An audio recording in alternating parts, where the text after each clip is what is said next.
So guys, आज से NEET के लिए बचे हैं 327 डेज़। तो मैं कल का आपको दिखा देता हूँ कि कल मैं क्या टारगेट था और कितना कंप्लीट हुआ। तो कल का टारगेट जैसे कि आपको पता है, ये था मेरा बॉटनी का 6th लेक्चर, जूलॉजी का 5th लेक्चर और फिज़िक्स का 12th लेक्चर, जिसमें कि सिर्फ 2 ही हो पाए मेरे। जूलॉजी का 5th लेक्चर नहीं ले पाया मैं। और अब बात करते हैं ट्रैकिंग शीट की। तो ट्रैकिंग शीट का ये है, कल डेट था 9। कल मैं उठा था 8:30 बजे। 3 आवर्स की स्टडी हुई थी। Total time with lecture 7 hours का था। नंबर ऑफ क्वेश्चन सॉल्व किए थे मैंने 29। कल ज़्यादा टाइम वेस्ट होगा था भाई, मतलब टाइम वेस्ट बढ़ता जा रहा है, कम करना पड़ेगा इसको। फिर स्लीपिंग टाइम मेरा था 12 AM का। तो ऐसे अब बात कर लेते हैं कि कल जो मेरा टारगेट था वो मैंने कैसे कंप्लीट किया। तो 06 का ये नोट्स बनाए बॉटनी के लेक्चर का, ये कुछ नोट्स हैं।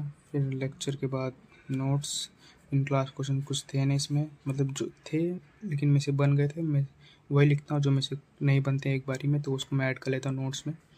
फिर डाउट सॉल्व किया, फिर NCERT रीड की।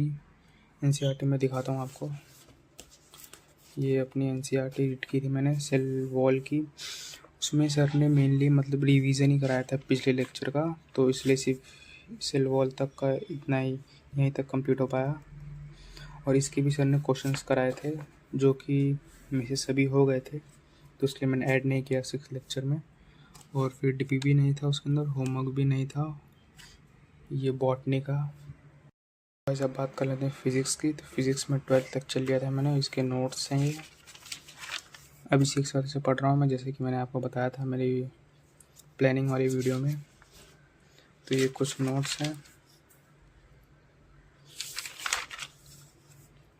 और आज 13 लेक्चर का टारगेट है, तो वही 13 कर रहा था मैं। अब ये कल पता चलेगा कि हुआ कि नहीं हुआ।